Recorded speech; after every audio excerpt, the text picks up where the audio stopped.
2016 का पहला दिन। पाकिस्तान के एक आतंकी दल ने पठानकोट स्थित भारतीय वायुसेना की छावनी में सेंध लगा दी है। उनका मकसद सुरक्षा संपत्तियों को तबाह करना और ज्यादा से ज्यादा लोगों की जान लेना।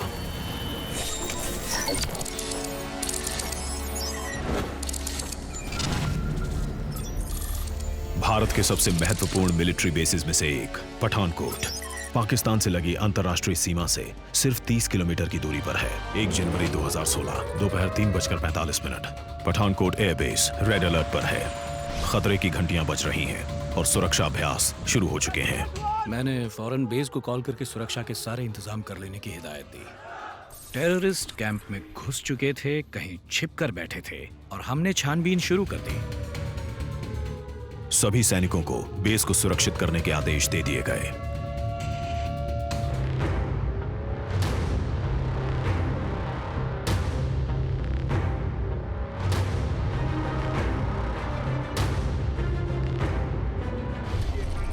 एक जनवरी 2016 रात 9:45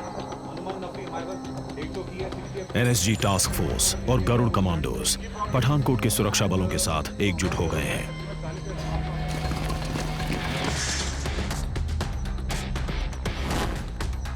दो 2000 एकड़ के एयरबेस को बंद कर दिया गया। आतंकवादी पठानकोट शहर के किसी भी हिस्से में हो सकते हैं।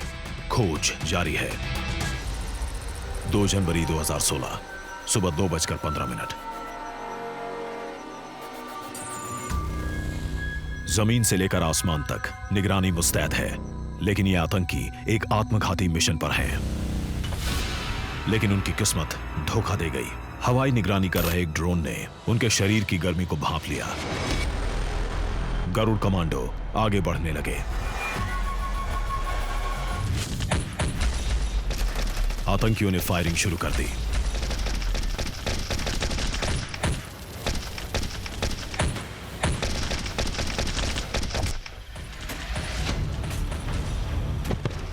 दो जनवरी 2016 सुबह 4:30 बजे अपने एक साथी को खोने के बाद बाकी आतंकी छिपने की जगह ढूंढने लगे,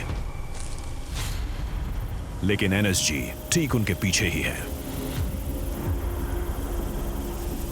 सुबह 6 बजे वक्त बीतता जा रहा है।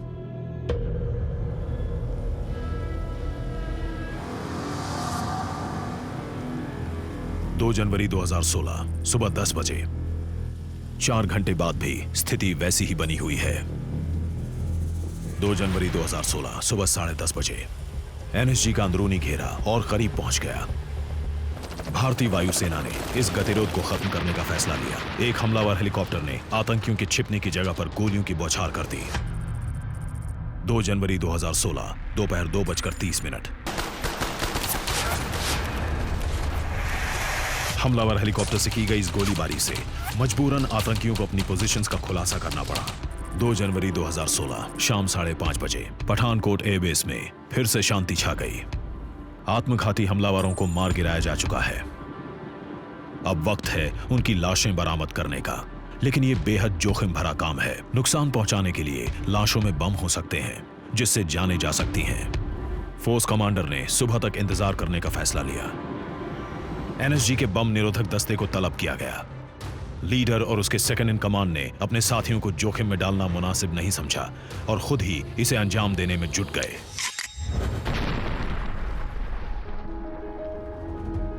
जिसका डर था वही हुआ। एक हथगोले से धमाका हुआ। लेफ्टिनेंट कर्नल निरंजन शहीद हो गए और मेजर त्यागी गंभीर रूप से घायल हो गए। हमें एक झटका जरूर लगा था, लेकिन हमने ऑपरेशन नहीं रोका। पूरे 2000 एकड़ की छानबीन जरूरी थी।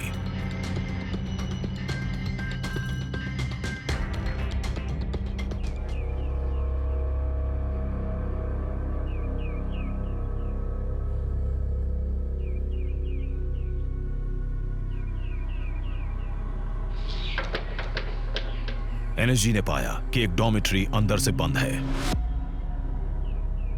मैंने अपने दूसरे स्क्वाड्रन कमांडर को उसकी टीम के साथ मुआयना करने के लिए भेजा।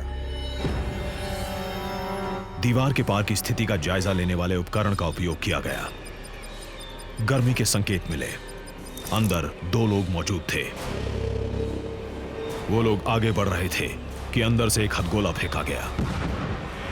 मेरा स्क्वाड्रन कमांडर घायल हो गया, 3-4 और लड़के घायल हो गए। मैंने अपने कमांडिंग ऑफिसर से कहा कि उन्हें अंदर ही खत्म कर देते हैं और हमने मोलोटोव कॉकटेल अंदर फेंका। 25 मिनट के अंदर पूरी बिल्डिंग आग की लपटों में थी और अंदर से जोरदार धमाकों की आवाज आने लगी। इन आतंकियों के पास हमारी संपत्ति को खत्म करने के लिए इंसेंडरीज और विस्फोटक आईईडीज भी थीं।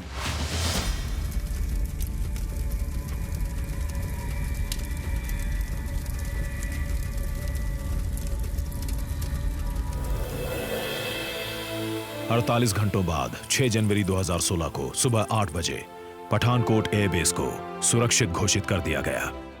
आखिरकार आतंकियों के खिलाफ यह अभियान खत्म हुआ। इस फिदायीन हमले की योजना महीनों से बनाई जा रही होगी, पर आतंकी अपने मकसद में कामयाब नहीं हो सके। भारतीय सुरक्षा बल फिर विजयी हुआ।